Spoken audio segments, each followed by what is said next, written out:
evening. Welcome to the December 13th Clifton Park Town Board meeting. Please join me for the Pledge of Allegiance. Allegiance to the flag of the United States of America and to the republic for which it stands, one nation, under God, indivisible, with liberty and justice for all. And Teresa, if you call the roll. Councilwoman Flood? Councilwoman Flood is on the phone for us tonight. Councilwoman Standard? Here. Councilman Morelli? Here. Councilwoman Wallowitz? Here. Supervisor Barrett? Here. We have some communications and announcements this evening. I just wanted to remind everybody that we have our third booster vaccination clinic here in the town of Clifton Park. That's for ages 18 and plus. It's going to take place on December 20th. We'll be offering the Moderna vaccine in partnership with Saratoga County. You can sign up online at Saratoga County, NewYork.gov. For those that do not use computers, you can call 693-1075, 693-1075. So that's the third one that we'll be offering in town here. The county itself is, I'm not sure what number they're up to. I would say it's probably in the range of 130 and counting in the last several months, the number of vaccination clinics. So they continue to work diligently to provide vaccines to any Saratoga County resident that wants them. And now they've done a large number of booster vaccination clinics as well. Also with the new mandates that were in place as of this morning,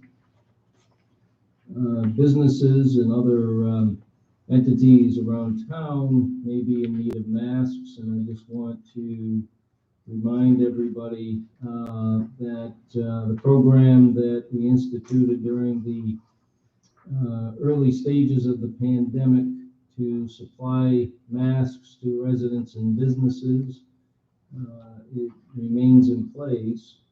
So if there is a business or resident that would like masks, we have those available.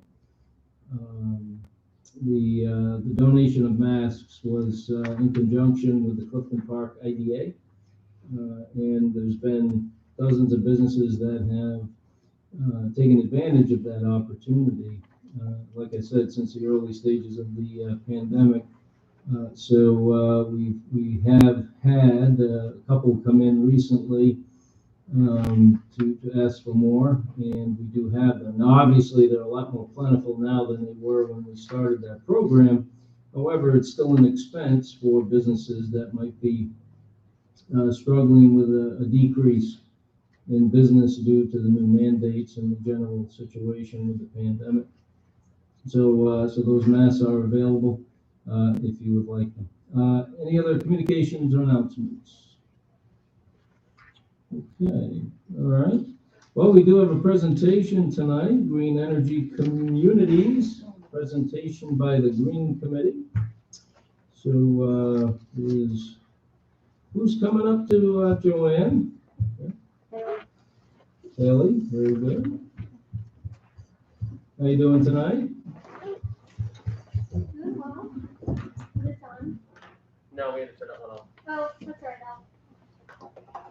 We had to turn it off? Yes, that's where the feedback was going. That's never worked perfectly since it was installed. There's always every time it gets moved, it throws off the wiring. So, Is there another one down there that they can utilize, or? No, here on the table. You know what, You hang on. can use mine. We tilted it. We don't need Yeah, it. can you Hang on, I got move that down further?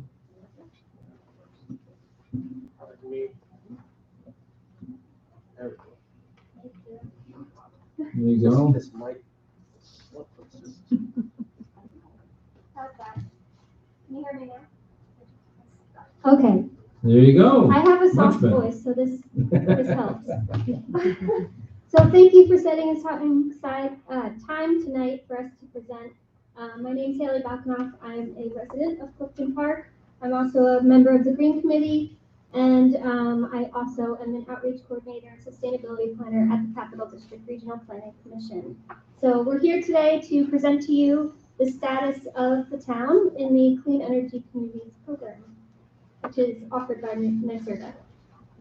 So far in this program, the town has earned $10,300. That should be extra zero there. But the town has completed 6 actions and earned 1,200 points.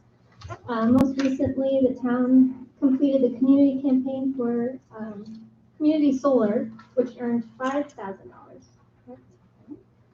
And that money we propose will be used for rain barrels in the town to purchase for communities to collect rainwater, and composting education. So we've outlined a potential path forward for moving through this program and gaining more funds. So here's an outline of what we've come up with. So the top shows what's currently been earned, the $10,300. Then there's 3 action grants that each earn $5,000. And then after that, there are points-based grants for 3,000 points, 4,000 points, and 5,000 points. One thing to note that for the point thresholds and for the actions, there's a limited number statewide, so we have to keep an eye on that. Once again, there's 3 paths for funding, action grants and point-based grants. Just to reiterate again. And in the center, it shows how many per region are available. Okay. So community campaigns, as I said, the community solar campaign is already finished. Active right now is the electric vehicles campaign and the clean heating and cooling demo. Once we get enough signups for those 2 campaigns, then the town will earn 5,000 points per campaign. So $5,000. I'm sorry, $5,000 per campaign, and then 2,000 points for the 200 points for the electric vehicle, 500 points for clean heating and cooling. So 700 points in the program. Next, another pathway forward is adopting New York Stretch Energy Code. That would earn 1,200 points. That would earn another $5,000 right off the bat after adoption. And then there's Energy Code enforcement training. I just want to bring up that CDRPC will be hosting 2 trainings this coming spring. So I'll let you know once those become available, but it's a free training, 8 hours, it's 1 day. It covers residential and commercial energy code. And then clean heating and cooling demo. So with grant funding from this program, that could be used to upgrade the heating in municipal buildings. So that could be an air source or ground source heat pump. And as part of that upgrade, there could be educational materials that shows how that system works and how it saves the municipality money over time. Next is the Climate Smart Community Certification. So the Green Committee has been hard at work with different initiatives throughout the town, as well as the open space and other organizations in the town. So that all of those efforts can be recognized in the Climate Smart Community Certification Program. This is a DEC program, but there's overlaps. So much of the work done toward clean energy communities can also be credit in that program as well. Next is clean fleets, and there's 3 different thresholds here. So the first is EV charging stations. So if they're installed throughout the town, you get points for that. And then upgrading vehicles, either heavy duty or lightweight, will also gain points in the program. And that's it. Do you have anything else to add? Yeah, I have a couple points. So it might seem confusing, but the points are almost as important as the money. And I believe if we go back to that one slide that gives you the bottom line. If we can get to 5,000 points, which is achievable because we're really like halfway through a whole bunch of them, it can bring the town up to $125,300 in grant money. So it's how much we want to make a commitment to getting these initiatives completed.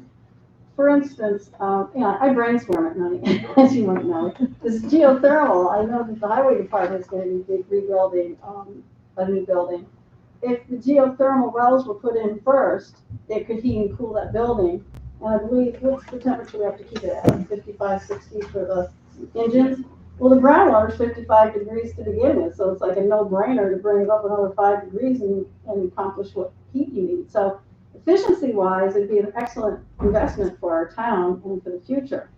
So that's just one brainstorm that we'd love to discuss with you and see what we can do to help save money for our community and accomplish these grants. And then when you talk about the smart communities, which is the DEC program, we just started a tree committee. That gives us a step forward to bronze certification. And we do, let me see what the other things. I glanced at like the checklist, the LED streetlights done counts towards our bronze certification.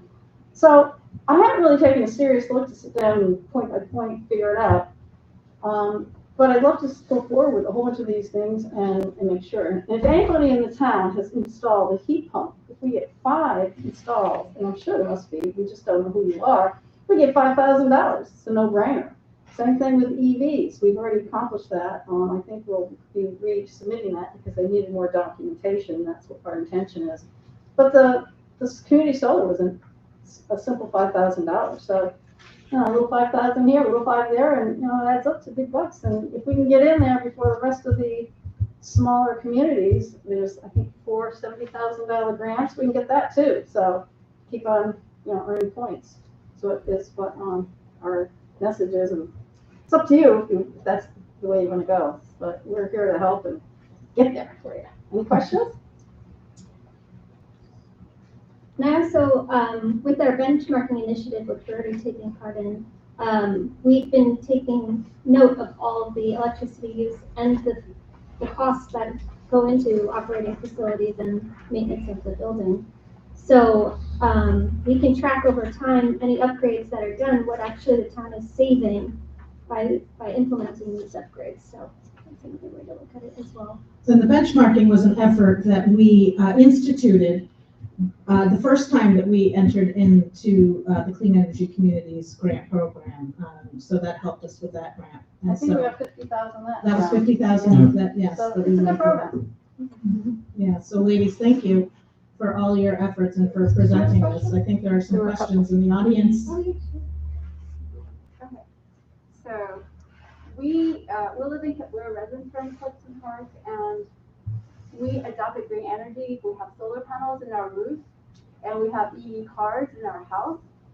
But we didn't know how to read our tax bills. Just recently, we realized we're being penalized for having solar panels on our roof because there's something called special district tax that when you put solar roof on your house, it's assessed at 100%.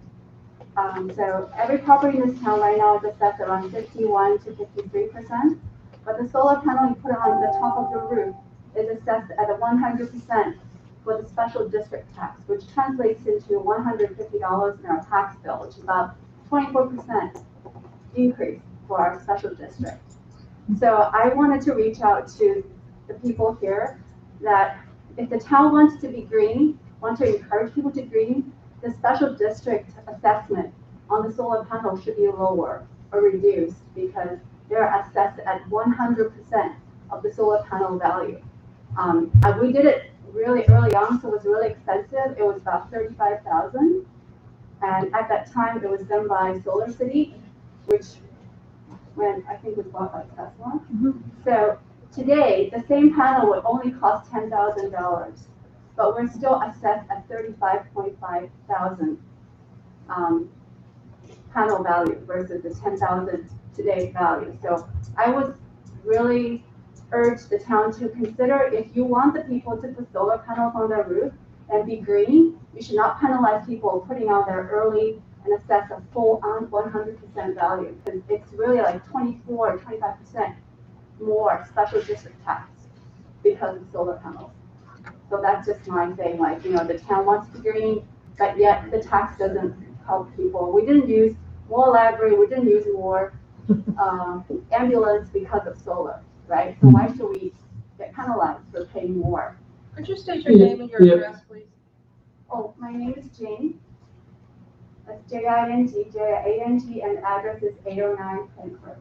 Thank you.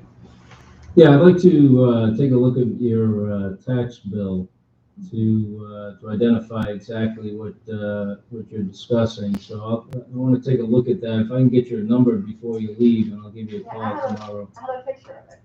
Oh, you do? Okay, great. Yeah. Okay. Does that sound right? I thought we were allowed to put solar on without any tax increase. I thought we passed a law about that. Yeah, on the county and the school tax, we got exemptions, but there's something called special district tax, which is ambulance, library. I guess there's something like fire, and there's a whole bunch of other things. And then that, like for us, it's like 24% increase because of 35,500 assessment on a solar panel, which was like 5 years ago. Yeah, today it will only be worth like $10,000.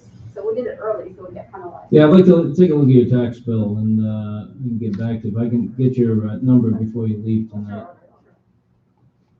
Thanks for bringing that up. That's interesting. Yeah, because I actually talk to people on nextdoor.com where people discuss solar, and I have to let them know, look, you have to be aware that, yes, you think you're saving money by putting solar, but at the end, it's a wash because of tax. So, and then in this case, we don't even own the solar panel. We actually lease it from Solar City, and we get taxed. And whatever money we save, we actually lose money. So Well, you lease them and then own them at the end, right? we don't own them. You never own We them? never own them. We don't Really? own them. We pay the solar company as if we're paying National Grid. And then the only Yeah. reason we're doing it is because we feel it's better for the grid. It's you know, it's greener energy. We want to do that, and Right. we don't save that much money, but we do it because we feel it's the right thing to do. But we didn't know the tax consequence of it back then until now. We didn't know how to read our tax bill until now. Hmm. So, and we calculated whatever money we save, it's washed out by the tax increase. Mm-hmm. Okay, yeah, like to take a look at your tax bill. Yeah. All right, now Joanne, you and I have been talking about electric vehicle charging stations, Right. and we weren't sure what the status was of grant funds available for that effort. Well, right Have you now, found anything out no, they recently? haven't reissued them yet, but in Yeah. the meantime, we're writing up an RFP. And there might be a company out there without any grant funding that's willing to do it with the model that you were discussing, a non-ownership model for Yeah. free. So, you know, we might as well just keep on moving with that RFP, and I guess Okay. there's stuff in an office here helping us out with it. Very good. Okay.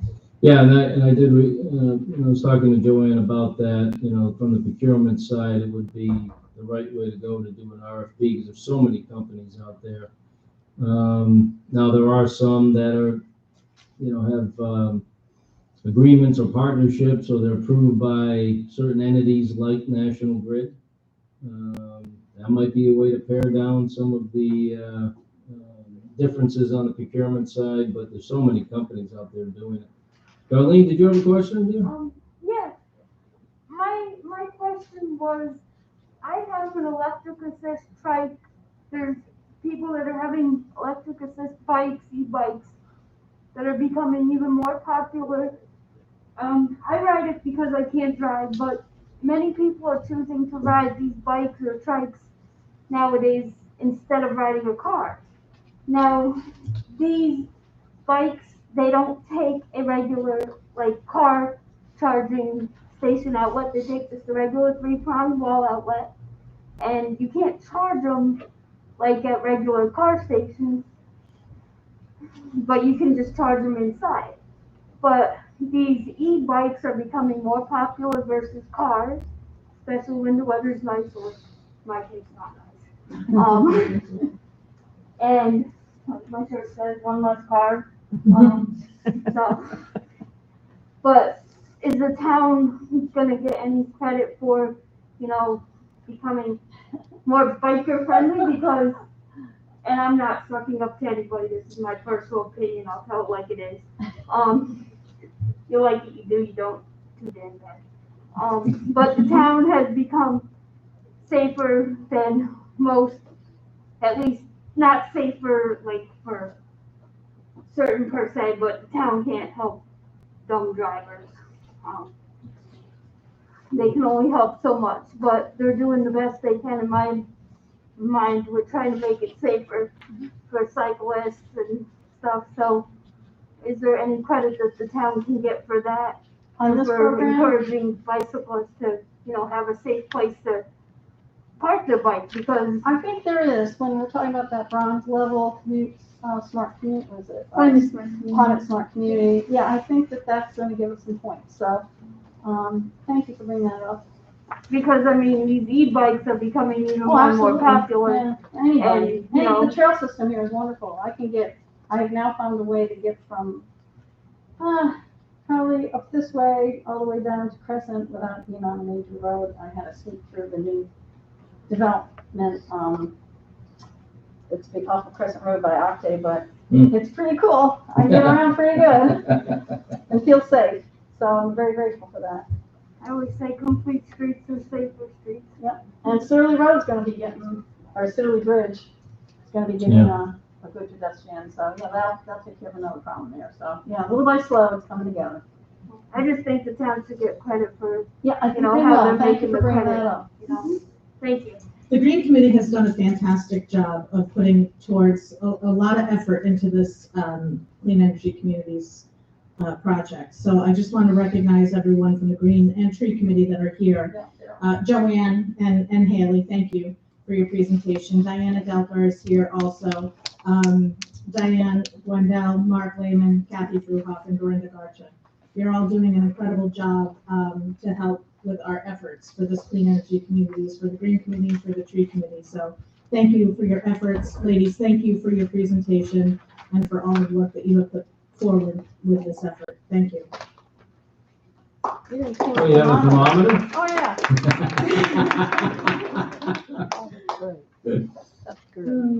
Very good, thank you. We have several resolutions for consideration tonight. Teresa, could you read through those, please? A resolution authorizing an award in connection with a request for proposals for parcel management software to be used by several departments. Whereas various departments within the town utilize parcel management software to track permits and applications for land use plans and administration. And whereas on May 31st, 2021, General Code issued a letter informing the town that the current parcel-based management software, Municity, which is utilized by the assessor, building and development and planning departments, will no longer be supported by the end of 2022. And whereas on June 14th, 2021, the town board established a formal interdepartmental informational technology advisory committee, co-chaired by Councilwoman Amy Standard and Councilwoman Amy Flood. And whereas as its initial meeting on July 7th, 2021, the committee began a process to identify and procure a current parcel-based software system to provide integrated access across town departments in order to both replace and update the sunsetting systems and to integrate the relevant departments with a more comprehensive solution. And whereas on July 26, 2021, the town, through the Information Technology Advisory Committee, issued a request for proposal for the building and planning permit application and inspection systems and workflow in accordance with the town procurement's policy. And whereas after reviewing and scoring the proposals submitted in response to the RFP, the Information Technology Advisory Committee has recommended that the town enter into professional services agreement with Online Solutions, LLC, DAD, Citizen Serve, 101 East Warner Road, Suite 160, Tempe, Arizona, to provide these services for the first year in an amount not to exceed the following: $97,000 for the first year of annual subscription, implementation, configuration, Laserfish integration, migration of the legacy software data to the new platform, and training costs. Now therefore be it resolved that the town board hereby awards the software service and license agreement to Online Solutions doing business as Citizen Serve pursuant to the Information Technology Review Committee's recommendation, in an amount not to exceed $97,000 to be paid from general fund town hall operations equipment. And be it further resolved that the supervisor is hereby authorized to execute an agreement for services with the contractor. The agreement on behalf of the town, subject to review and approval by the town attorney, and to execute such other documents as may be necessary to effectuate the foregoing. And be it further resolved that the comptroller is authorized to transfer $97,000 from the undesignated fund balance to the above line to offset costs of the contract and to budget $32,400 for annual software and license fees beginning in fiscal 2023. A resolution authorizing the purchase of a WANCO Metro Large Matrix Message Board. Whereas by resolution number 4 of 2017, Lou Pascal, Safety and Security Director, was authorized to accept the bid of Admar Construction Equipment and Supplies for $14,616 for the purchase of a WANCO Metro Large Matrix Message Board, following competitive bidding pursuant to the General Municipal Law, Chapter 1031. And whereas Mr. Pasquarello has identified a need for a second mobile message board for displaying temporary traffic and safety messages by the Public Safety Department. And whereas Admar Construction Equipment and Supplies New York will provide a second WANCO Metro Large Matrix Message Board with options based on the original. And whereas Safety and Security Director Pasquarello has recommended that the town purchase the message board based on the original bid price and purchase order with Admar Construction Equipment and Supplies in an amount not to exceed $14,616. Now therefore be it resolved that the town board hereby authorizes the Public Safety Department to accept the bid of Admar Construction Equipment and Supplies for $14,616 for the purchase of the WANCO Metro Large Matrix Message Board to be budgeted from general fund law enforcement equipment. A resolution authorizing the purchase of 2 on-site radar trailers for public safety purposes from Decatur Electronics under federal GSA contract. Whereas Safety and Security Director Lou Pasquarello has requested authorization for the purchase of 2 speed radar trailers for the Department of Public Safety for the attached. And whereas the equipment is available under federal GSA contract in an amount not to exceed $12,897.08. And whereas Mr. Pasquarello has recommended that the units be purchased to provide operators with more information concerning existing speed limits in additional areas of town. And whereas the equipment is available from Decatur Electronics Incorporated, 3433 Eastwood Street, Phoenix, Arizona. Now therefore be it resolved that the Public Safety Department is authorized to purchase 2 on-site radar trailers for the attached, and be it further resolved that the town board hereby authorizes the purchase under federal GSA contract in an amount not to exceed $12,897.08 to be paid with funds from the public safety equipment. A resolution adopting a local law to amend chapter 59.1 of the town code to opt out of that portion of the Marijuana Regulation and Taxation Act of 2021. Which would otherwise allow both the dispensation or retail sales and or the siting of the facilities or businesses for on-site consumption of cannabis products in Clifton Park. Whereas on March 31st, 2021, New York State enacted the Marijuana Regulation and Tax Act, MRTA, legalizing the adult use of recreational cannabis products within the state. And whereas pursuant to Chapter 131 of the New York State Cannabis Law, local governments are authorized to opt out of those provisions of the statute, allowing the retail dispensation of cannabis products within each local jurisdiction. And whereas also pursuant to Chapter 131 of the New York State Cannabis Law, local governments are authorized to opt out of those provisions of the statute, allowing the on-site consumption of cannabis products within each local jurisdiction. And whereas on December 6, 2021, the town board held a public hearing on a proposal to consider a local law to opt out of those portions of the MRTA and cannabis control legislation, which legalizes the siting or establishment of businesses or locations for the retail dispensation or sale of cannabis products and or the on-site consumption of cannabis products within the town. And whereas members of the public were provided an opportunity to speak in favor of or against the proposal. And whereas pursuant to section 24 of the Municipal Home Rule Law and Section 131 of the Cannabis Control Law, the town board is authorized to ban both the retail dispensation or sale of cannabis products and the on-site consumption within the town, and to request that the New York State Office of Cannabis Management and/or the Cannabis Control Board refuse to grant or issue licenses for either the retail dispensation or the on-site consumption of such products within the town.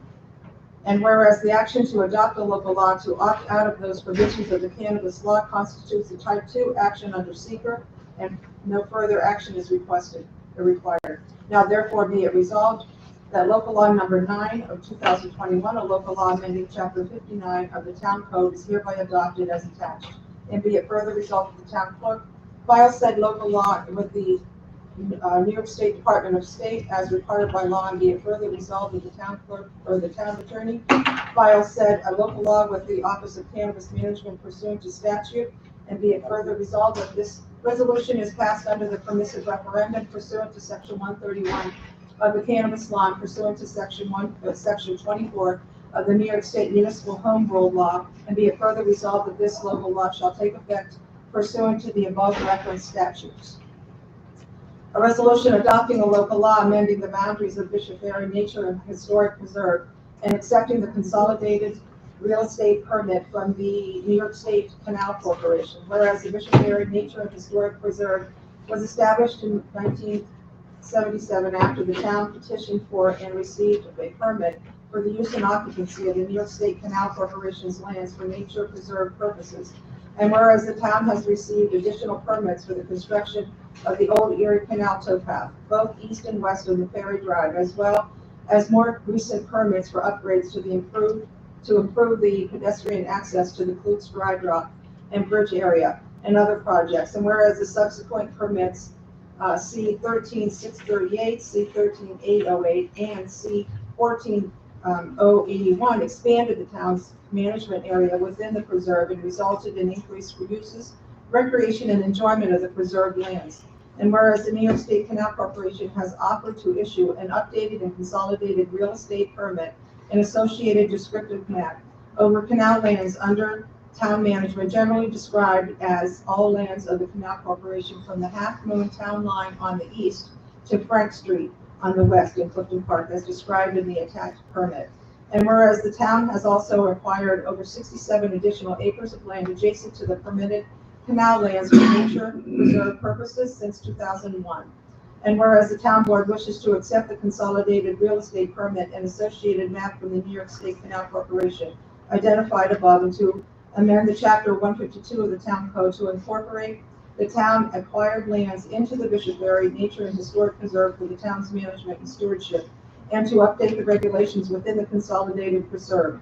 And whereas the action to accept the Canal Corporation permit and to amend chapter 152 of the town code is a type 2 action under seeker, which requires no further review. Now therefore be it resolved that the supervisor is authorized to accept and execute the attached real estate permit from the New York State Canal Corporation, and be it further resolved, the town board hereby adopts local law number 10 of 2021, a local law amending chapter 152 of the town code attached, and be it further resolved that the town clerk file said local law with the New York State Department of State as required by law, and be it further resolved that this local law shall take effect January 1st, 2022.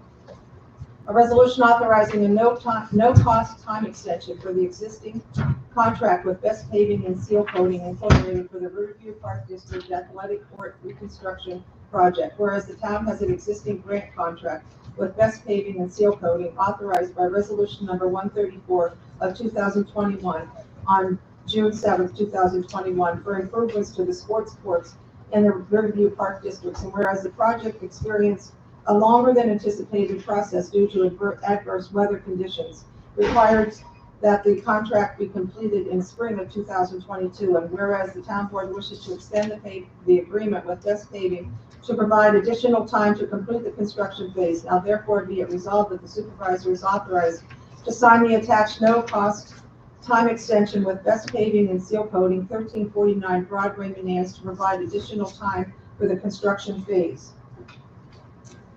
A resolution establishing the position of Director, Animal Control, and promoting Teresa Cook to the position. Whereas by resolution number 262 of 2012, the town board established the Department of Public Safety and transferred the animal control officers to the department. And whereas Teresa Cook was appointed as a full-time animal control officer by resolution number 226 of 2013. And whereas since that time, Ms. Cook has expanded the Office of Animal Control's enforcement activities, including assisting the Saratoga County District Attorney and Town Attorney's Office with prosecution and enforcement related jurisdictional procedures. And whereas Ms. Cook has increased patrols and monitoring of the town's parks and facilities and has reduced a significant backlog of animal control cases and has successfully administered shared services agreements with the town of Half Moon and the city of Mechanicville. And whereas the town board wishes to establish a position of Director Animal Control and promote Teresa Cook to the position. Now therefore be it resolved that the position of Director Animal Control is hereby established within the town, and be it further resolved that the Director Animal Control will handle all administrative duties of the Animal Control Office and will report to Supervisor Barrett, and be it further resolved that Teresa Cook, 139 Graylinsky Road, Ballston Lake, is promoted to the position of Director Animal Control effective January 1st, 2022, to be compensated at grade 7, step 3, and be it further resolved that the comptroller is authorized to transfer $874 from General Fund Animal Control part-time employees to General Fund Animal Control T. Cook in the 2022 budget. A resolution reclassifying the position of the principal typist in the office of the town attorney. Whereas by resolution number 167 of 2015, Margaret Springley was transferred to the town attorney's office and promoted to principal typist to assist the attorney's office with administrative duties associated with the town board and the town's legal affairs. And whereas since that time, Mrs. Springle has assumed duties and responsibilities, including the administration and training relative to the electronic storage and retrieval of town records and information technology systems, website maintenance and administration, parking enforcement, and provided interdepartmental assistance with a wide variety of upgrade and training issues in or areas of software and information technology. And whereas the town board wishes to reclassify the administrative position within the town attorney's office from principal typist to administrative assistant to more appropriately describe the office responsibilities of the position and to acknowledge the contributions made to the town. Now therefore be it resolved that the position of Margaret Springley, principal typist, be reclassified as administrative assistant effective January 1st, 2022, and be it further resolved that Margaret Springley, 3A Steuben Way, Ballston Lake, is promoted to administrative assistant to be compensated at grade 7, step 5, pursuant to the existing collective bargaining agreement and adopted budget effective January 1st, 2022, and be it further resolved that the comptroller is authorized to transfer $4,859 from General Fund Health Special Issues to General Fund Legal and Springley. A resolution authorizing a 2-year contract for the supply of natural gas for Sprague Energy. Whereas the town has been presented with options for natural gas pricing, and whereas Sprague Energy is a designated supplier for natural gas, and whereas energy prices fluctuate on a daily basis, and locking in future rates requires that future contracts be executed in a timely manner in response to daily price movements. And whereas the town wishes to establish a wholesale natural gas supply contract for years 2022 and 2023 to ensure price and budgetary stability for the town's natural gas needs. Now therefore be it resolved that the town board ratifies the attached energy supply contract with Sprague Energy executed on December 7th, 2021 at a rate of 0.3921 per unit.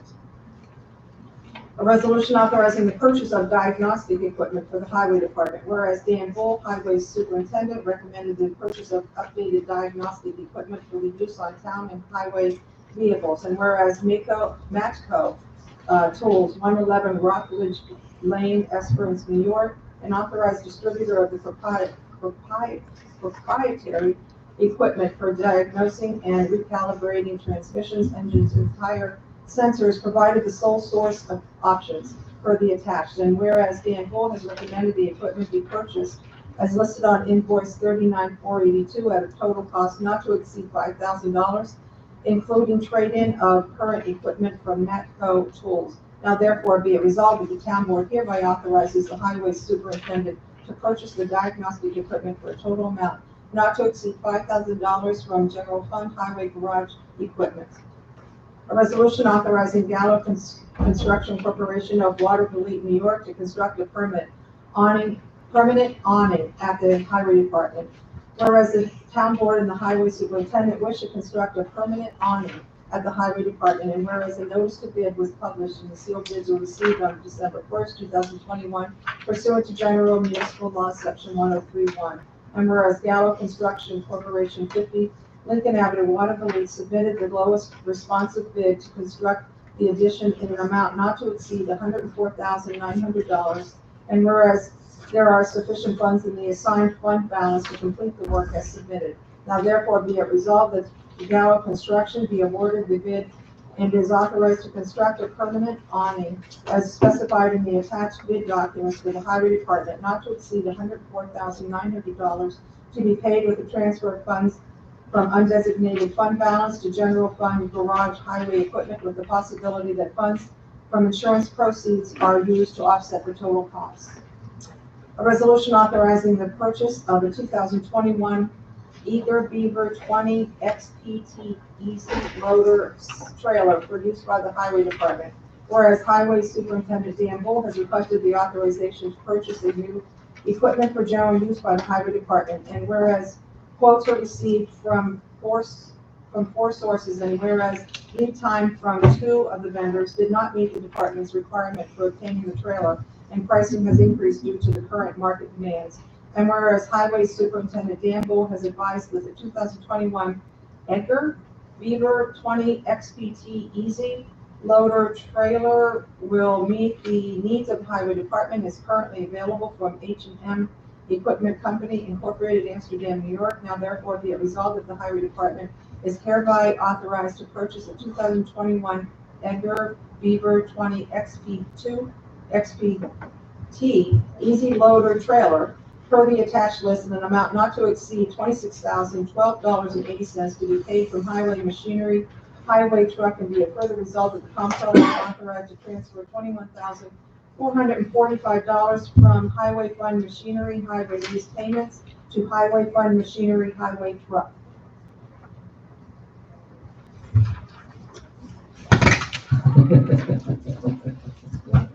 All right, we'll take a little break.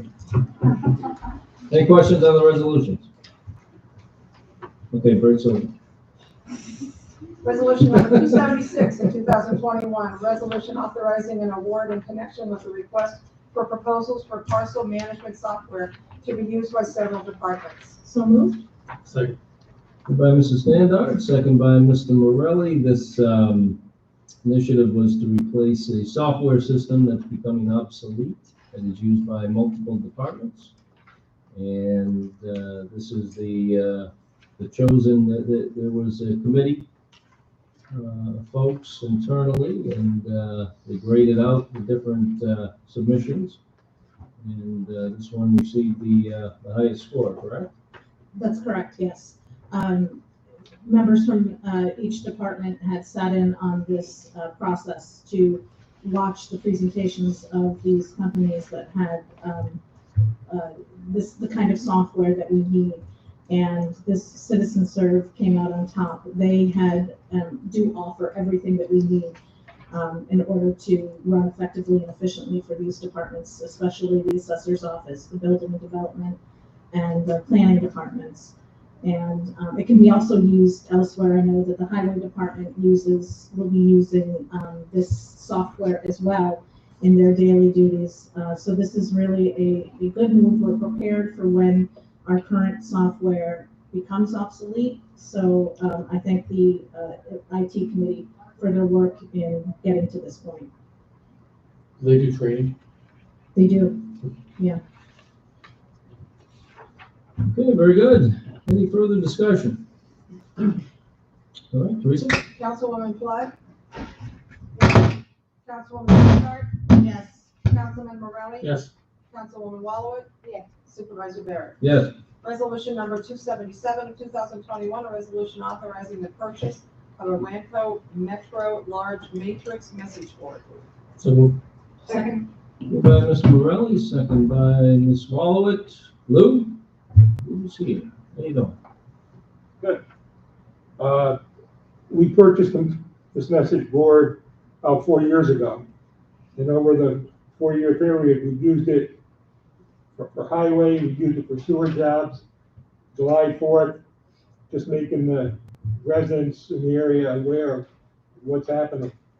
When you put it on a street or a road, you only have one sign. So with the second one, we can have it on the other side of the job that's being done, or if we want to notify certain areas of something that's going on, we'll have a second board. Now what we do is, I've got to call the county, call some local fire departments as a sign. It's time consuming. So I think it's time that we purchase another one. Very good. Well, they are very useful and something that we utilize quite often. So thank you, Lou. Any questions, discussion? Okay, Teresa? Councilwoman Flood? Councilwoman Standard? Yes. Councilman Morelli? Yes. Councilwoman Walowit? Yes. Supervisor Barrett? Yes. Resolution number 278 of 2021, a resolution authorizing the purchase of 2 on-site radar trailers for public safety purposes from Decatur Electronics under federal GSA contract 47QSWA21D000B. Second? Moved by Mr. Morelli, second by Mrs. Standard. Lou? Over the past few years, we've had 2 signs, in between town board members, some residents. They've been asking for radar signs. I've only got 2. I try to keep them in certain areas for 2 weeks.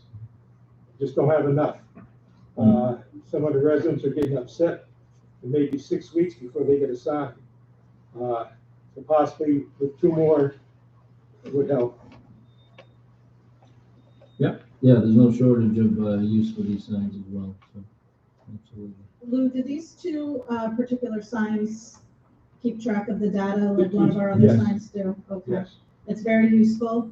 What happens is once we deploy one of our speed trailers, the data is collected and sent back to us. And if we see a problem with excessive speeds in a particular location, Mr. Pasquarello will contact local law enforcement for increased patrols of those particular locations. So they are very effective, they are in high demand, and this is a smart purchase.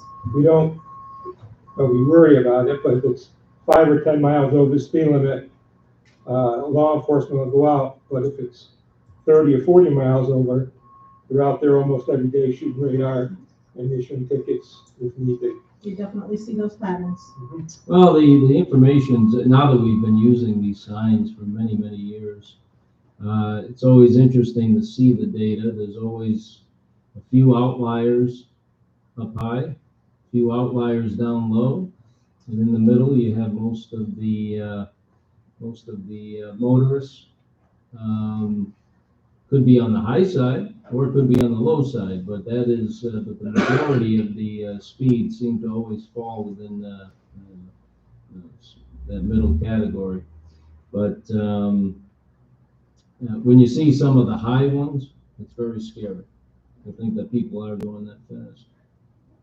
But yeah, very useful information. The signs have been part of our monitoring of different roads for many years, and this will allow us to do even more. All right, very good. Any further discussion? Okay, Teresa? Councilwoman Flood? Councilwoman Standard? Yes. Councilman Morelli? Yes. Councilwoman Walowit? Yes. Supervisor Barrett? Yes. Resolution number 279 of 2021, a resolution adopting local law number 10, amending chapter 59.1 of the town code to opt out of that portion of the Marijuana Regulation and Taxation Act of 2021, which would otherwise allow both the dispensation or retail sales and or the siting of facilities or businesses for on-site consumption of cannabis products in Clifton Park. So moved. I'm sorry, that's going to be local law number 9. Not 10, I said 10. Local law number 9. Still so moved. Okay. He's not as concerned about that. I'll second it. So we had a public hearing. I do want to thank everybody that came and spoke at the hearing. We had several speakers. This is a topic that many municipalities have already dealt with. Some are still dealing with this month. It seems like every other day there's a new story about a regional municipality that has either scheduled a hearing, had the hearing, or still contemplating the decision. And along those lines, I was reading an AP story from, I think this was December 12th, yeah. And they said as of Friday, 252 towns and 164 villages opted out of the retail dispensaries. And then on the consumption side, for the what are being deemed cannabis lounges, 279 towns and 179 villages had opted out. So there were a few more that opted out of both, as opposed to just the dispensaries. They also say in California, 70% of cities ban retail cannabis, which I thought was interesting. And also in New Jersey, they are also on the path to legalization for recreational use. About 70% of the municipalities have entirely opted out of allowing different types of cannabis establishments. So there has been quite a few municipalities, not only in New York State, not only in the capital region, but in different parts of the country that have opted out of having the recreational marijuana sold in their community or used through a cannabis lounge. During the some of us here on the board had some comments during the public hearing, but I do want to reiterate that I personally have grave concerns as our society expands the availability and acceptance of drugs that are deemed legal for recreational use. And of course, medical marijuana is a separate category with distinct limitations. And when medical marijuana was made legal and available several years ago, back in I think it was 15, we embarked on zoning for those establishments.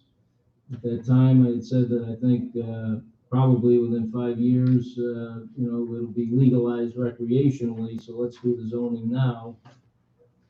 And I had John Scavo at the last meeting at the public hearing just remind everybody where that zoning is currently established, and if that's something we want to change in contemplation of the town selling, allowing dispensaries within the town or cannabis lounges or both, that might be something we want to update or leave alone. So at this point, medical marijuana is that's a different subject, I would say. But as far as whether recreational use of marijuana will be legalized, that decision has been made by New York State. So we're not sure when yet.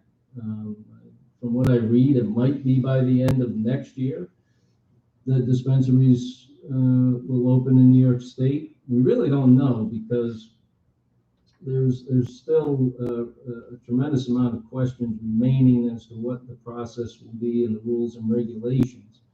That information has not been forthcoming from New York State as of yet. So it's difficult to say when dispensaries will be allowed in the municipalities that have opted in and will allow dispensaries or cannabis lounges or both. And without that information from New York State, I think it makes a decision that much more difficult to opt in. And I mentioned at the hearing too that the Schenectady Gazette made a good recommendation, I thought, which was to delay the decision process for a number of months, and then maybe at that time, New York State will have more information available so municipalities can make a more informed decision. I don't believe that's going to happen. But marijuana remains a Schedule I drug for the federal government. It was interesting. I was reading a story from Colorado, and there was a opinion piece, editorial, and written by a gentleman by the name of Robert Corey, who was one of the leaders of legalization, the legalization effort in Colorado, and how he now has many regrets with how things have played out in the state of Colorado. So if anybody has any interest in seeing what some of the reflections are of people involved in the legalization effort in states that have completed this process, maybe 5-10 years ago, that is a very good story, and I thought it made some very good points. With that being said, my position has not changed, and I believe that the town of Clifton Park should opt out of both. But again, to think that somewhere down the road that a board may allow it, may allow it tonight, I don't know, but may allow it at some point down the road. I just want to make everybody aware that we would have to, if we're comfortable with the current zoning, fine. If we're not, then that's another process we should undertake. So with that being said, I'll pass it, if anybody else has any comments about this matter at this time on the board. I'll jump in. So I made some comments last week during the public hearing. I don't want to be repetitive with those comments, but one thing that you said, Supervisor, that I do want to emphasize as my reasoning for I'll be voting yes to opt out of retail sales and on-site consumption. It's really that the fact that the regulatory framework is still under development. If you go to the New York State Office of Cannabis Management website, which I did today, it states just that. They still need to draft and issue the regulations in order to implement this law, as the supervisor said. We don't know what those are going to look like. So for me, I don't feel it's in the best interest of our town to really vote on something that we don't know what it's going to look like when those regulations are in fact implemented. I think, as our town attorney has educated us on earlier, we can opt out only once, but we can opt it back in at any time. So I would like to wait and see what these regulations look like. There's other states in the union that already have this implemented, but for New York, it's a major policy shift. And there's going to be some learning curve. There's going to be a learning curve. There's going to be some bumps in the road, and I don't want Clifton Park to be part of the learning curve or the bumps in the road. Might there be a time in the future where after the detailed regulations are implemented and this has been implemented elsewhere that we reconsider? Possibly. But at this point, I just think there's too many ambiguities in the framework for me to vote to allow Clifton Park to have on-site sales or distribution. So I'll be voting yes to opt out. Okay, thank you. Anyone else? I just want to say before we do vote that during the hearing somebody brought up the fact that having dispensaries and/or cannabis lounges will quote unquote take the transaction off the street. I don't know that that's the case, and I outlined some reasoning at the last meeting, thought about it a little more during the week, and when you consider the cost that's going to be involved, so there's going to be licenses available that the state is going to sell, and there's an approval process. You need a storefront. You need security, as businesses would. such as security cameras and other security systems, insurance, just all rent, all the expenses that any business incurs. Plus, the state is talking about how they're going to tax these sales at a very high level. So you start adding up all of these expenses and then consider that you can possess marijuana, you can grow marijuana legally. So if you have it in your possession, are you going to be, do you have any concern with any ramifications legally? I don't know, maybe if you have a trunk full, maybe if you have a huge amount, so if you can grow it, you can possess it, and you can buy it probably fairly freely in private sales that don't involve dispensaries. I have to believe the difference in expense is going to be extreme. So I'm not, with the increased availability and the costs involved, I don't believe, we'll see, we'll take some time and we'll see how things go. But I'm not sure that it's going to hurt the sales that will occur outside of the dispensary system. So that's just my reasoning and what went into that opinion that I have. It's said that Amazon is the showroom for brick and mortar retail establishments. I think dispensaries might end up being the showroom for people that continue to buy marijuana, and from people down the street or people that they know that sell the drug. All right, very good. If there's no other comment, we'll go to the vote. Teresa? Councilwoman Flood? Councilwoman Standard? Yes. Councilman Morelli? Yes. Councilwoman Wallowitz? Yes. Supervisor Barrett? Yes. Resolution number 280 of 2021, a resolution adopting local law number 10 of 2021, amending the boundaries of Bishop Area Nature and Historic Preserve and accepting a consolidated real estate permit from the New York State Canal Corporation. Moved by Mr. Morelli. I'll second that. Tom, can you give us an update as to where we are on this item? Yes, we had a public hearing late October or early November on two proposals. This is the one that had to do with the Bishop Area Preserve only, and it was in preparation for the receipt of a new permit from Canals Corporation, which is now here and ready to be executed. Mm-hmm. The local law that's proposed has not changed since the public hearing, except that we defined and refined the permitted area exactly as Canals Corporation had in the new permit. We were waiting for them to do that and to issue a map consistent with that. Other than that, the proposal hasn't changed from the public hearing. Mm-hmm.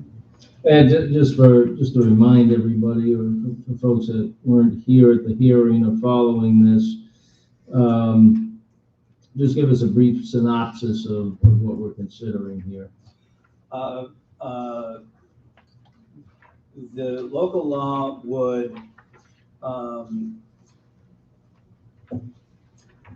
the purpose for the local law was a pre-existing kind of a hodgepodge of three primary, but also some additional permits, and they described some areas in the preserve that they were permitting to the town. So there wasn't a really overall global description of it. The two trail systems were linear permits, and some areas adjacent to those were not included in those permits. And there was a dredge spoils area that Canals had retained in the center for their operations, which was excluded from the map, which came with the original 1977 permit. And that was posted, it was done by Club Harbor, and it was posted down at the preserve for years. And if a resident went down and looked at what's permitted to the town, that area in the center looked to be excluded. In addition, since that time, as the resolution mentioned, the town board has acquired 5 additional properties, some of them rather large. The Jacobson parcel was 25 acres, and those parcels had never been included officially in the preserve. They were acquired for preserve purposes, but they were never described within the local law or any of the maps describing what the preserve was. Mhm. So what this does is it eliminates any donut holes or confusion as to the extent of the town's permitted areas, and it adds about 77 acres to our definition of the preserve to include those parcels. It also does include a prohibition against, it continues the prohibition against deer hunting and the discharge of firearms that was previously in the code since 1977. It does include bows as being prohibited. And it also includes a prohibition against tearing down signs, and gives our security guards and DEC, if they come upon it, a basis to write an enforcement action or a ticket against someone who destroys the signs, because we've seen that problem down there as well. You put up posted no hunting, and then somebody comes out and destroys it. Mm-hmm.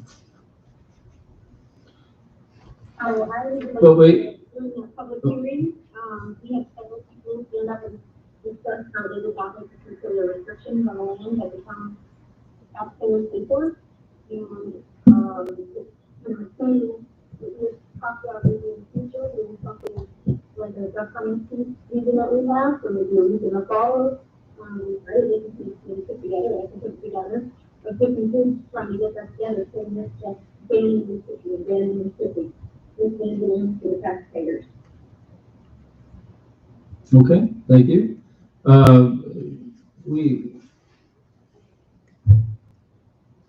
We've never allowed hunting on town property, correct? Yeah, about that. Well, for once a week, yeah. 1 week a year, I'm sorry, That's important. not once a week. But when it comes to town property, or property that we manage, other than the duck hunting once a year for a week, it was 2 weeks many years ago, went down to 1 week. We haven't allowed any hunting on public property, No, correct? no, Which is not abnormal. no. And this, and the 1977 permit included a directive that hunting wouldn't be allowed other than duck hunting by shotguns as permitted by the town. This permit notably does not direct us to do that. It provides us with a discretion. Mm-hmm. Doesn't direct us to allow the duck hunting. It provides that we may continue to allow that, but Yeah. it doesn't hold it either way. Yeah, it doesn't direct us. Right. Gives us the flexibility Right. to allow it or not. Yeah. Okay. We've had further discussions about maybe doing in the future. On the duck hunting? Adding a 1 week ago, just as we do for that. Yes, yeah, you did mention that at the Right, hearing, correct. right. So this permit doesn't speak to that. It provides the town with flexibility to establish regulations. Did you get that? Yeah, but it also is restricted. Your place doesn't work with it. And it's more land that can't be used. And it specifically says in 52.3, that's part of it. Yeah, this local law does prohibit bow hunting in the preserve. Thank you. And there was which has been the case, We had never really just not, outlined, it spoke of discharge, it prohibited the discharge of firearms, and it prohibited hunting, but it didn't specifically say the word bows. Have we had a problem with those? Is there a reason why that was included for this particular local law? It was included because we have, first of all, we've been asked, By, people who, I can just use, once you pass this, I can just use bows, right? I can just switch over and use bows down there. And no, it wasn't the state, it was residents. right, Hunters. right. And we had, since in my time here, we've had the issue of bows crop up from time to time, and it seemed like an omission, I'm not an expert, but it seems to me from what I've read and what I've heard that the technology on crossbows and longbows and other things has improved dramatically since 1977 when we passed this, and it really wasn't updated to speak to it either way since that time. well, but if it said no hunting,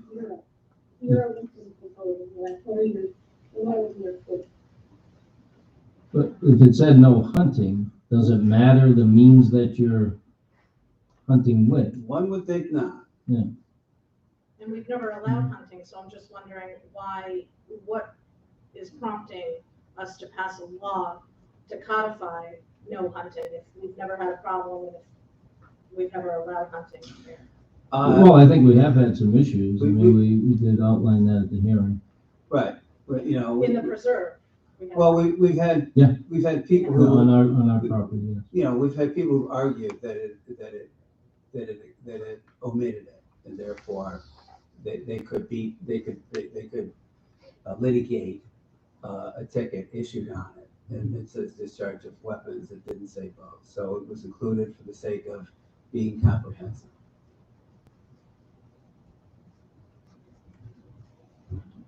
So I'm sorry. Go ahead. No, I was gonna say, we'd have to eradicate, it's really not the bow being added that's the issue. We'd have to take out the no hunting clause. You'd have to redefine. Yeah. You'd have to do a lot. I mean, that's the issue. I mean, I don't think it matters what you're hunting with. If it says no hunting, then it's no hunting. So, I'm sorry, Councilman Morelli? I'm actually, the way I'm viewing this and the way I also viewed it at the public hearing is I see it as two issues, and maybe I'm wrong. But for this resolution, I'm seeing as we're trying to bring everything under one umbrella, being the town of Clifton Park. So the lands from the Canal Corporation and some of these other lands, and have it all so that we have it's part of our local law. And then to me, that's one, which I think makes sense, so that there's not loopholes or something along those lines. And then secondly, if there's maybe we need to have a conversation, or should, as a town, around hunting and expanding, what we already allow in the preserve. And maybe it's a committee, maybe it's another public hearing, and have that conversation about what we want as a town. And I'm certainly open to that conversation. And I am all for, supportive of hunting in general. But I don't think that's, in my mind, that's not what this resolution is trying to get at. This resolution, to me, is just put it all under our umbrella, and then let's have a conversation if we want to, as a town, as a board, expand what's already in place, whether it be bows, whether it be shotgun, whether it be rifles, whatever it is. At least all the land is now ours, and we're not separate. We don't have separate rules for the Canal Corp lands or any of the new lands that we purchase. So I'm open to that conversation, but I think this needs to happen first. I have a question. So if and I agree with what Councilman Morelli is saying as far as having that discussion, because we heard from a number of residents, a lot of sportsmen, men and women, came to our public hearing, and they would they did have a problem with that being put into this local law about hunting. Now, I'm not a hunter. I've been learning a lot from the sportsmen and women and Councilwoman Flood about hunting. And, you know, she spoke to DEC and, you know, there's a lot of things that I have been learning in this process. But what my concern is if we codify this tonight with hunting, can we, in the preserve, will that stop us from having future conversations to possibly allow maybe a week of some other kind of hunting in the preserve like we do with the duck hunting? I mean, it would take, I mean, we would have to essentially repeal our own law. Well, No, the reason there's an exception for duck hunting is because there's no hunting allowed. So if you were going to make an additional exception for a different type of hunting activity, then that would need to be passed here at the town board. But the reason there's the exception for the duck hunting is because there's no hunting on those lands. So you could do the same. It would just be an amendment, is that what you were saying? Yeah, Sure, yeah. any local law you Same pass can type. be amended by Same type of you. amendment, yeah. I'm just wondering if this amending the boundaries and the permit, I mean, they're not dependent on this hunting part of it. I mean, that's already. No, you can blame me for that, because whenever I consider or draft amendments to a chapter, instead of putting one single provision in there, I try to look at it comprehensively, especially one like this that hasn't been touched since 1977.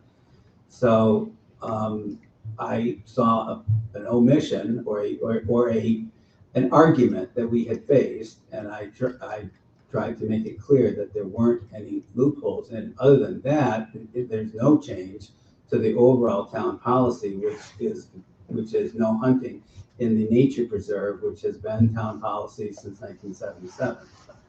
Thank you for that clarification. Except for the one exception. Except for the duck hunting. And, you know, by the way, that you know, the duck hunting goes way back to the early part of the 1900s.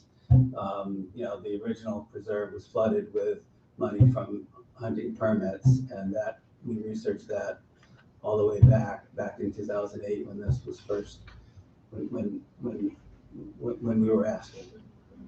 Yeah, well, I'm interested in hearing a little bit more from the community, and Councilwoman Flood had mentioned that she would like to take further action as far as maybe a committee and see what can be done.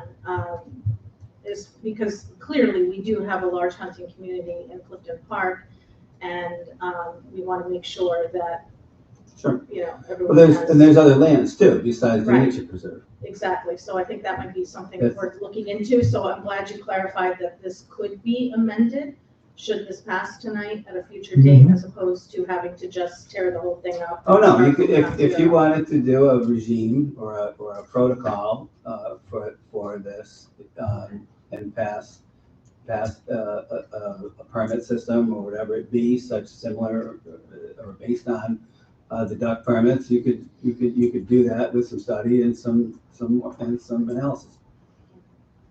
And all it would be a public hearing and amendment to this local law, just like we're doing now. Okay, all right, thank you. Okay, anyone else? Okay, Teresa? Councilwoman Flood, No. Councilwoman Standard, Yes, Councilman Morelli, Yes. Councilwoman Wallowit. Yes. Supervisor Barrett. Yes. Resolution number 281 of 2021, a resolution authorizing a no-cost time extension to the existing contract for Best Paving and Seal Coating Incorporated for the Riverview Park District Athletic Court Construction Project. So moved. Second. Moved by Mrs. Standard, second by Ms. Wallwood. This project continues, is not completed yet, and this resolution will allow us to authorize a no-cost time extension to the existing contract. Okay, any discussion? Okay, Teresa? Councilwoman Flood, Yes. Councilwoman Standard, yes, Councilman Morelli, Yes. Councilwoman Wallowit. Yes. Supervisor Barrett. Yes. Resolution number 282 of 2021, a resolution establishing the position of Director Animal Control and promoting Teresa Cook to the position. So moved. Second? Moved by Ms. Wallwood, second by Mrs. Standard. Yes, thank you. I would like to make a statement. Actually, I love talking about Terry Cook. Can everybody hear me? Oh, thank you, Dan. Thank you. We stole it before, so we're bringing it back. Thank you. The resolution exactly details Terry's accomplishments, reputation, and qualifications. We love hearing her adventures, since no day in her work life is routine. Some adventures have become newsworthy. A rogue turkey in the exit 10 area, a severely abused kitten that was saved, or capturing a runaway pig on Route 146A during the morning commute. I want to mention that Terry will routinely search for a lost pet during her work hours, but continue to search on her own after hours. She is educated and concerned regarding issues of feral cat colonies and has her own time trapping, taking to clinics for spay, neuter, and vaccination to prevent overpopulation and spread of disease. She holds microchip clinics so we can easily return pets to their families. She educates students on pet care, the importance of vaccination, and pet safety. She's also actively involved in foster organizations placing pets in forever homes. I'm proud to present this resolution, and I want to thank Attorney McCarthy and colleague Councilwoman Honorable Sanders for helping. We all took part in the research in this, and it did take some time, but thank you for your help with the research and support. Thank you. Okay, thank you. So Terry Cook is our animal control officer. As the resolution states, she was appointed back in 2013. She's done a tremendous job, and I agree with what you outlined there. Now, this resolution, she'll still be the animal control officer. Yeah. So what's the difference? You mean changing it to director from just animal control officer? I don't understand the question. Well, she's the animal control officer. She's responsible for animal control Yes, responsibilities.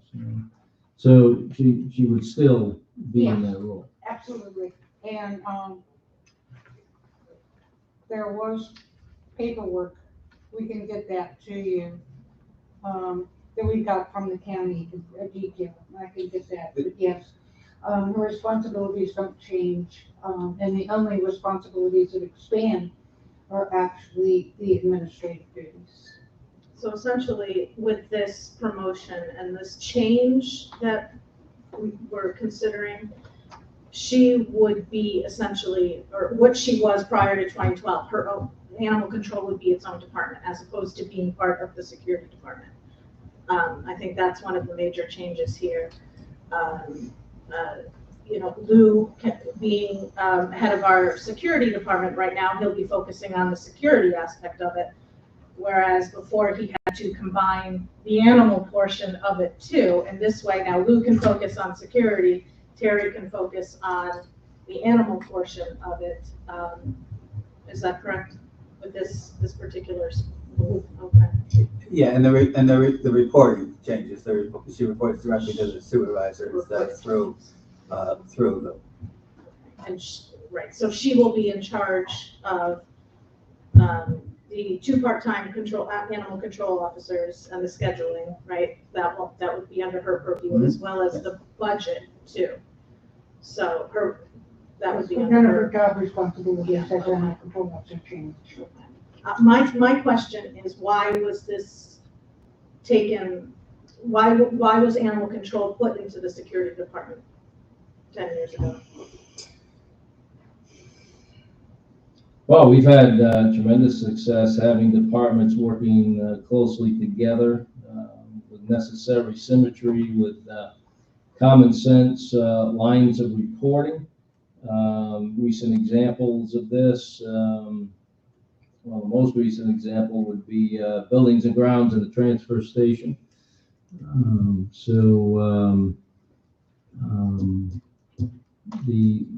That was basically the reason for it, and it made a great deal of sense from that time forward. Terry does a tremendous job, and she does have a lot of responsibility doing her job, and also working with part-time animal control officers, particularly in the warmer months when there's more activity in the parks and typically more issues that arise.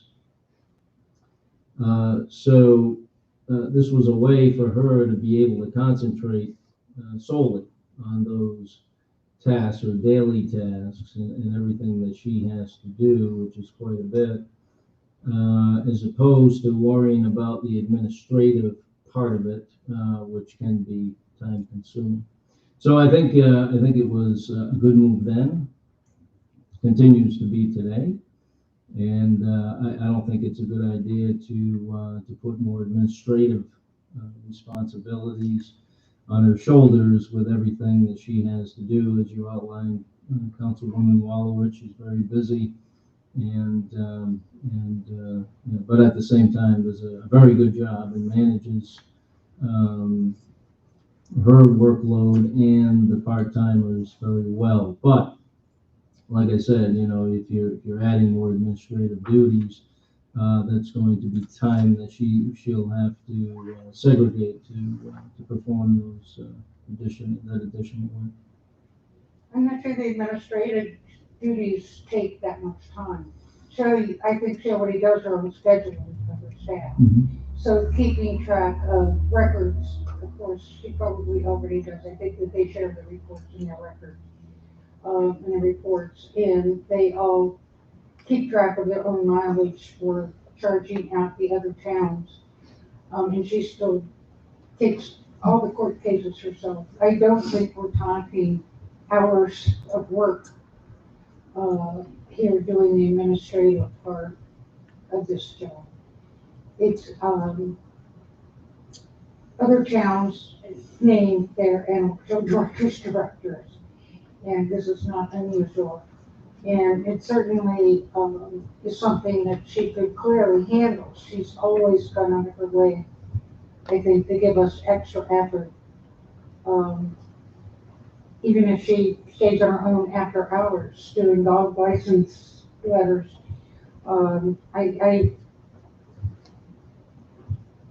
I'm disappointed to think that, and I really think that she's more than capable of handling them. Okay, well, it's not about her capability, it's about division of responsibilities, reporting lines within the town organizational structure, and making sure we're doing everything to give everybody the opportunity to be successful. So if I could just weigh in for a second. First of all, I am a big proponent of Teresa Cook.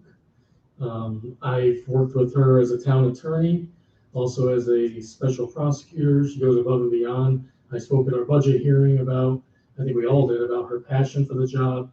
So I am all in favor of promoting her to director, and I'm at almost everything in this resolution. What I question is why we're changing the reporting. I know there's additional funds, so it's a promotion. I just question the changing the reporting line. I'm not sure, in my mind, it makes sense to have, regardless of who fills those roles, having the animal control officer report directly to the supervisor of the town. Even if I look in the job description, the county description for director, the last bullet talks 15% about support for and assist the state police, sheriff, fire department. So it makes sense to me. It makes sense to remain in the, as far as the organization and the reporting lines where it is. But everything else to me makes sense. I don't understand the impetus for moving the reporting line. Because Terry will now be a department head, which is what she should be, which is what this position should have been all along. I don't think that, having it be absorbed into the security office was a smart move. This is its own department. They handles completely, the animal control office handles completely separate issues from our security department. I think there are some overlaps, of course, with the school crossings, which I believe Terry would like to continue. If there's any other overlaps that I'm missing, please let us know. But essentially, Terry Cook or any animal control officer deserves to have that recognition and show that we value her as an animal control officer, and anyone else who should take that position, that they are a valued department head, capable of making decisions and operating their own staff. And that really is, that's why it should be its own standalone department. She makes many decisions on our behalf on a daily basis and does Right. quite well at it. I really don't understand why you think that she can't do more. And it should be, That's, again, that's not, It should be its own- that's not my point, that's not what I said. But she could still be in this position and keep the organization in line as it is, correct? You can describe the lines of authority however you choose. So we could still promote her to Director of Animal Control, we could still pay her more, and not change the organization line, right? If we choose. I believe that's true, yeah, I think you can. I think the town board decides its own organizational and reporting lines. Is there, I guess my question is there more to changing the organization? Is there, I just don't get that part. It's between whether Terry Cook, animal control officer, should be a department head or not. Yeah. Very simple. as it was before. As it was before. 2012. In 2012, was it part-time or was it full-time at that point? No, it was a full-time position. So there's no problem with the organization structure as it is? So the prior animal control officer was a full-time standalone department head animal control officer. Well, Mr. Baker, is that correct? it was just, he was the animal control officer. What was done in the resolution, and it is in the backup packet, I read it. was Lou's position was changed. Right. To Director of Safety and Security, and some functions were consolidated into Lou's position. That was the change. So when Mr. Baker was the animal control officer, who did he report to? Whoever was in this job after 12/17/12 reported to Lou. Before that, I don't know. Did Don Baker report directly to the? I don't remember that. Well, Bill Lehman was there after Don. What year did Don leave? I don't remember. Maybe 10? Been about 10 years ago. No, 2010, I think. So Mr. Baker was the department head? He was the head of this animal control. He was the animal control officer. He was in charge. We don't know who he reported to. So if Mr. He Baker, reported directly to supervisor. he reported to the supervisor. So if Mr. Baker could handle the department as an animal control officer, I don't see why not Ms. Cook couldn't handle the department as a department head. I mean, that really is what it is. It's. Well, I think the, As director. again, it's got nothing to do with whether she can handle things. I think we're all in agreement that she does a great job and goes above and beyond. Obviously, the position is much busier than it was all those years ago. In addition to that, we've accepted responsibility to assist other municipalities, which we can certainly end tomorrow. I mean, we can, or whenever the contract's up, but I'm sure they'd let us out of it in a. There's no reason to do that. So we took on that additional responsibilities as well. So yeah, she's busy and has her hands full. There's no doubt about it. I just, to your point, Councilwoman Stan, there's no reason to do that. I don't think there's a reason to change this organization. I'm not seeing it. I'm agreeing with the promotion. I'm agreeing with making her at a higher level so that she's getting paid and compensated at a higher level. But I don't see a reason. You don't see a reason, with To all due change- respect, Councilman Morelli, you don't see a reason for this woman to direct her own department. And I find that offensive. And I think that she is fully capable, that animal control, regardless of who is in that position, should be its own department. They should have the ability to control their own department. Lou has done a great job with the animal control, but it should no longer be part of his department. He has so many responsibilities in his department. He has had officers taken from him. He really should be focusing on strictly security and continue to do a good job. And I hope that we can continue to support your department, Lou, with increasing more security officers so that you can focus on the safety of this town. But this is about an animal control officer that deserves to have the ability to run and control her own department. That's all it is. If you want to promote someone to director and give them a raise, but not give them the responsibility, the title, to control their own department, again, I find that offensive, and I think that is just wrong. This shows that we have complete confidence. Should this move forward, we have complete confidence in our animal control officer and her ability to manage a department on her own. Respectfully stating my opinion as a board member and disagreeing with you doesn't necessarily make it offensive.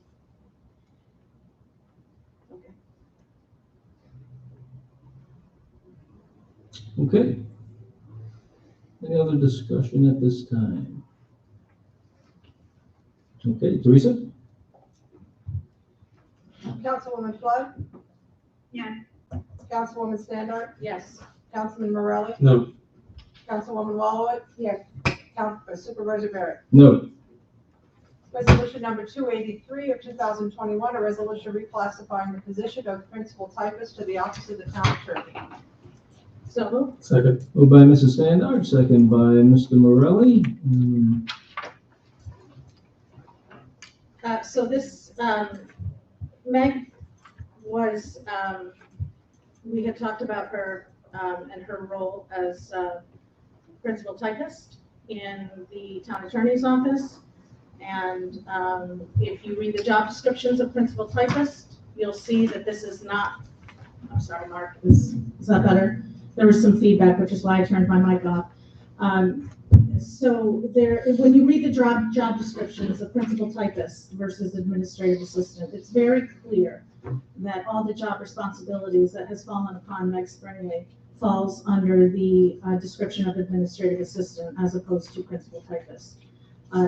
She has gone above and beyond her job responsibilities, and I wholeheartedly support this promotion of Meg. Tom, was there anything that you wanted to elaborate on as she is your employee? No, I think this is a little different than the last one. I think it's a more of a line promotion, and it reflects she's been in the principal typist position for six years, and she's taken on a lot of responsibilities. She's done very, very well, and I think the promotion would reflect what she's been doing. Thank you. One thing I just wanted to add is I did speak with union representation with our CSEA union representative, and I want to be clear that the union is in full support of rewarding employees who go above and beyond their job descriptions and making sure that what the job that they're actually doing is the job that that their title reflects the job that they're doing. And again, Meg has been asked for years to fill in when needed and take on responsibilities that a principal typist should not have to do. She is very happy to work with Tom, and she had mentioned to me that she would do anything that he asked. And Tom wanted to recognize that, with these added responsibilities, that it was time for a title change. So I just wanted to mention that the union is very supportive of this change. Yep, and there's no, oh, go ahead. Okay, can No, go I ahead. just quickly add that too, that a lot of our staff are hired under one job description, and one title with, a list of things that have come under that job description, and over months and years, extra responsibilities are added to that position, with that compensation or change of title. So this is very much, Meg is our go-to person, and I really appreciate you bringing this forward. And I know we talked about this a few months ago. I'm glad we're able to get it done. Makes sense. Yeah, so Meg has been a valued employee of the town for a number of years, and she's always willing to pitch in and do what's necessary to get the job done.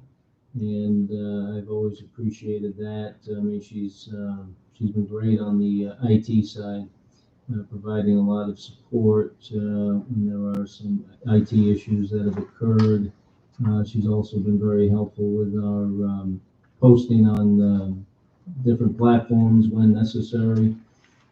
So she has certainly expanded her role over time. And even though a lot of those additional roles I just mentioned maybe aren't permanent, she's always willing to step in and do that, do those things whenever asked, whenever needed. So I do want to thank her very much. Any further discussion? Okay, Teresa. Councilwoman Flood? Yes. Councilwoman Standard? Yes. Councilman Morelli? Yes. Councilwoman Wallowitz? Supervisor Barrett? Yes. Resolution number 284 of 2021, a resolution authorizing a 2-year contract for the supply of natural gas for Sprague Energy. So moved by Mr. Morelli, second by Mrs. Standard. Gas prices have dropped substantially over the last month or so. I think there'll continue to be pressure in the energy markets, and prices may rise, especially if we get into a cold snap here as the winter progresses. So I think now would be a good time to lock in a very attractive rate for a period of time. Discussion. Hey, Teresa. Councilwoman Flood? Yes. Councilwoman Standard? Yes. Councilman Morelli? Yes. Councilwoman Wallowitz? Yes. Supervisor Barrett? Yes. Resolution number 285 of 2021, a resolution authorizing the purchase of diagnostic equipment for the highway department. So moved. Second. Moved by Mrs. Standard, second by Ms. Wallowitz. Dan, you have some diagnostic equipment? Yeah, sure. So just like the building department was working with getting their new IT infrastructure put in place, that was passed earlier this morning. We also work with computers, and we got to update them every so often. This thing, I actually brought it with me just to kind of tell you what we're working with. This is a computer that we hook into every single vehicle that we service for the town of Clifton. With this tiny little piece of equipment, we can actually figure out things like the timing of the timing chains, number of explosions in a piston, all that fun stuff. So this is getting a little old and outdated. This resolution would upgrade this piece of equipment to a brand new piece of equipment. We turn this one in, we'll trade it in. I know Councilman Morelli had talked about training. We've been trained on this device. We get training about once every 3 or 4 months. And the training for this can be used on the new equipment, but we're also going to get new equipment training as well. There's a few other added benefits, tire pressure sensors, which we always had a heck of a time with the old system. So when our town employees hop into their vehicles, all their tire sensors are right, so they know when they have a flat or a little tire that we can fix for them. So just updating the software, updating the equipment, and bringing us into 2022. Very good. And the diagnostic equipment, like all technology, is getting smaller and smaller and hopefully easier to use. This fits Right. nicely under a vehicle. Very good. Any discussion? Okay, Teresa? Councilwoman Flood? Councilwoman Standard? Yes. Councilman Morelli? Yes. Councilwoman Wallowit? Yes. Supervisor Barrett? Yes. Resolution number 286 of 2021, a resolution authorizing Gallo Construction Corporation of Waterville, New York, to construct a permanent awning at the Highway Department. So moved. Second. Moved by Ms. Wallowitz, second by Mrs. Standard. So, And so after the fire, we did a lot of jockeying around, pretty much played highway Tetris and moving our trucks and moving our equipment and supplies. We managed to find locations for all of our plow trucks to be inside, but that means a number of our gasoline vehicles now are going to be outdoors during the winter. Being gasoline vehicles, that's okay. So what we're doing here is building a permanent awning off the back of our building number 2. Building number 2 houses 4 seasonal bays and 3 mechanic bays. And we're just going to be using this to hide our gasoline vehicles from the snow. And in the future, when we work on getting a new building put up after the white building, we'll still be using it for outdoor equipment. So while it is a temporary closure of a problem now, it will be a permanent solution for the foreseeable future. What's the timeline to get it up? So we're having our pre-construction meeting tomorrow afternoon, and it's going to take about a week to get the footings in, and then a week to put the whole structure up. It's a very simple structure. If you take a look at it, I got all the plans there. Actually, what's going to take the most time is the electrical. So we're hoping that once they start construction, 3 weeks. There won't be any snow by then. I hope not. We'll just have to get our snow brushes and clean everything off. okay, any discussion? Okay, Teresa? Councilwoman Flood? Yes. Councilwoman Standard? Yes. Councilman Morelli? Yes. Councilwoman Wallowit? Yes. Supervisor Barrett? Yes. Resolution number 287 of 2021, a resolution authorizing the purchase of a 2021 Edgar Beaver 20 XPT Easy Loader Trailer for the use of the Highway Department. Moved Second. by Mr. Morelli, second by Mrs. Standard. Yes, you're right. That's an Eager Beaver trailer, and it's a 20 ton Edgar trailer. Beaver, Eager Beaver.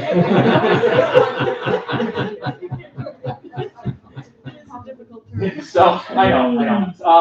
So it's a 20-ton trailer. We are currently in the process. Well, we currently have equipment that can fit on this 20-ton trailer. Though the equipment itself isn't 20-ton, we like to have things that can be underrated. So we want to make sure that we're using a larger trailer to carry things a little safer for the drivers and for everybody else on the road. I know Tom had a question for me that I wanted to bring up, which kind of can tell you a little bit more of some of the problems that we're facing as a highway department, that all highway departments are facing. Tom had asked me a question. He said, hey, our procurement policy says that if it's over $20,000, you got to go out to bid. Well, about 2.5 years ago, we went out for quotes for a 16-ton trailer. That 16-ton trailer was $8,500, $9,000, somewhere in there. When we started looking at this, we were going off that. And then this is about 7 months ago, and I was like, okay, look, let's see what the prices are. The prices were coming in around $15,000, $16,000, and I said, okay, I'm going to build it in my budget for 2022. Well, now we went out to bid thinking we're going to be at $15,000, $16,000, $17,000 for a 20-ton trailer. It did not come back as that. The cheapest trailer that was there is actually not going to be available for a year and a half, and we kind of need it.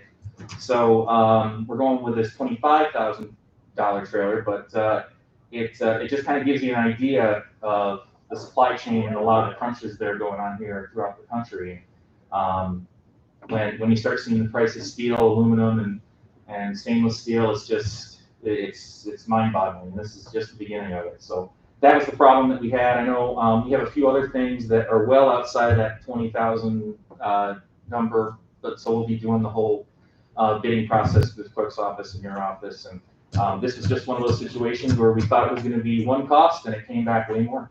Yeah. I mean, you have 4 quotes, and you tested the price that way, but that's not the procurement policy. That's the state law. So, Okay. But you learn what, I think you're right. The inflation that's been caused by the federal policies over the past 8 or 10 months have impacted a lot of people, and so now we don't. Yep. Going forward on these. Yeah. Wait until we have to start buying John Deere parts. So we are okay as far as the procurement regulations? I think there's an answer to any question. The answer was we got 4 quotes and we didn't expect them to be this high, and I think somebody might criticize us, but I think we have an answer. I was gonna ask the same question, so thank you. And it's kind of a tough, so now you gotta go back and say, hey, guys, we can't do it this way. We have to have a bid process, and they're like, well, why can't you do it? Well, they're gonna give you the same number. And then you already have, And then the competitors already They already know know what they lost. what the prices are. That's the biggest problem. You poison the, Prostituted the process. right, And in addition, it would be a very time-consuming right. process Right. too, and you wouldn't have it when you need it. Dana says the current lead time, 16. Yeah. For one of the trailers, yeah. That's too bad. Okay, any further discussion? Okay, Teresa? Councilwoman Flood? Yes. Councilwoman Standard? Yes. Councilman Morelli? Yes. Councilwoman Wallowitz? Yes. Supervisor Barrett? Yes. Thank you. Any other business to come before the board this evening? Okay, we'll go to public privilege. If you'd like to speak on a town item, please raise your hand. We'll ask that you come forward, state your name and address for the record, and please keep it 5 minutes or less. Go ahead, Darlene. You've been working away back there. Yeah, it's not necessarily like a town, right? Not something that was on the, Oh, that's okay. Doesn't have to be on the agenda. you can go. Oh, okay, sure. My name is Oh, that was not word. We gotta steal this one again. Yeah. We'll steal it back. I just talk loud, too. My name is Jane Ellis. I live on 809 Plank Road. Mhm. Just this afternoon, we witnessed an almost accident at the intersection of Bruno and Plank Road. And a car was taking a left turn on Bruno Road, and the other car was speeding down on Plank Road, and they almost hit each other. About maybe, and then the tire, it was just very close. Mhm. But this is not the first time we witnessed this thing. We live on, right in that section, but we at least see this happening 3 or 4 times during the 4 years we're living there. Mhm. And we talked to our neighbor, and she said there were a lot of accidents happening at the intersection.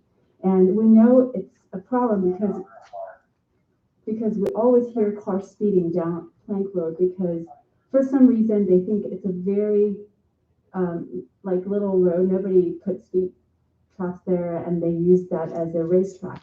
Mhm. Especially when the spring come around, and they're all the motorcyclists and all the people with big mufflers just go there and speeding like crazy. So what I'm suggesting is not only to prevent accidents, but also to help the bicyclist and the pedestrian to walk safely along that road.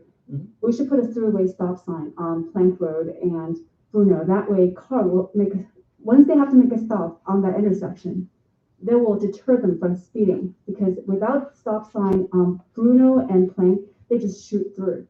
And it's a long stretch from the Maxwell intersection to the Kings Road. So that long stretch of road makes them speeding like crazy, because that's free racetrack.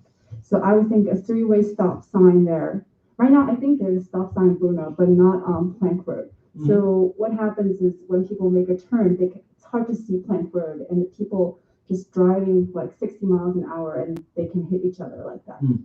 So if they can put a stop sign there, that would solve a lot of problems. Also, we have big trucks, huge trucks coming on Plank Road. It's supposed to be a neighborhood road, but the big trucks really, I don't know, maybe it's the shortcut or something. They just come on every day, and some of them drive really, really fast. And the road was shaking when they're driving at that speed. And it puts a lot of stress on the road. I mean, the town has to maintain the road, but the big truck come here, put their dents on the road. So I think putting a stop sign there will make the truck slow down and will help, make the road less wear and tear down the road. So I'm here to put that proposal for the town to consider. Well, thank you. I appreciate that. That type of thing needs to be analyzed, and we can do that, and I'll definitely get back to you.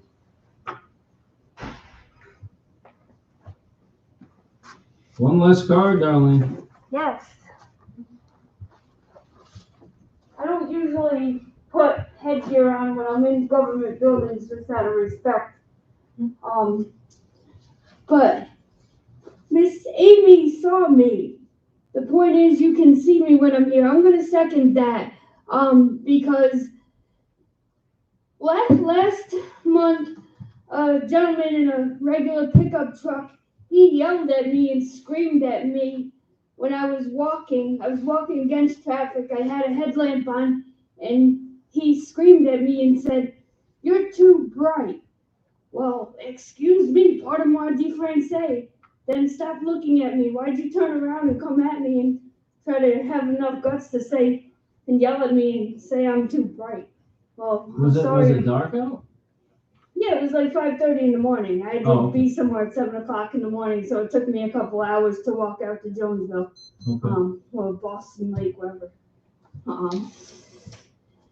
But I say complete streets are safer streets. These streets are ours. I'm gonna give you a couple of brochures for you. These are our streets, not yours, not mine. They're for cars, they're for pedestrians, they're for cyclists, they're for everybody. Crossing Boulevard is an area where it covers Half Moon and Clifton Park. Mm-hmm. I can wave my hand on one side being Half Moon, the other side being Clifton Park. I sort of live in Half Moon, really, but I mean, if I put my hand right over here, I can say I live in Clifton Park. So, I mean, I feel really unsafe when I have to go to the store. I almost got hit by a car Thursday night over by Target, but I guess the positive thing you can say is if I did get hit by a car, the EMS station was right across the street. So at least we wouldn't have to go too far, but I wouldn't want to have them suffer and see the after effects of me getting hit by a car. Please ask CDTA to come over here, further down, so that they can come over here by Bishop Ferry Road in Town Hall. I came earlier, I don't know if Amy, when she saw me, if she saw me carrying my black bag, but I was carrying my black trash bag that had my soda bottles and empty returnable bottles. I had to come over this way, so I decided to come over here to the returnable station over here to return my bottles and cans. And CDTA doesn't go to either the one on Route 9 or over here. So it didn't matter which one. Also, the medical complex on Route 9 at 1783 and 1785 on Route 9 in Clifton Park, the bus doesn't go there either. And trying to cross Route 9 over there, let's play chicken and want to see who can get hit by a car first. Well, we can try to bet who can and see who wins, because the pedestrian is always going to be the loser. The cyclist is always going to be the loser. The car is always going to be the winner. And please, any new big projects that have new big parking lots, please encourage them to have bike racks. If they have large, more than 25 parking spaces, encourage them to have a bike rack so that we can utilize their services too. Thank you. Thanks, Darlene. We are hoping they expand the flex routes. In the meantime, they will take you to Hannaford or Price Chopper. So you can return your bottles and cans there, just as a suggestion. But yeah, we're hoping they do expand that route. Now they had to start somewhere, so.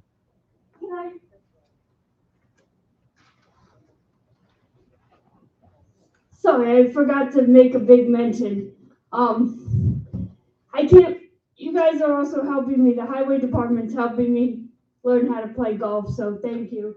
I have to learn how to play golf at the golf courses and not go play golf on the street and play street golf in the potholes. So thank you for doing that, and thank you for always being there to help us. Okay, thank you.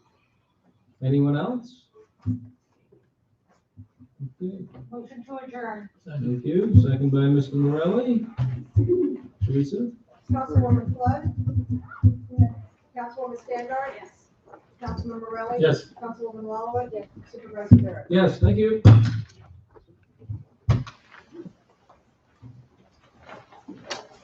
Good night, Amy.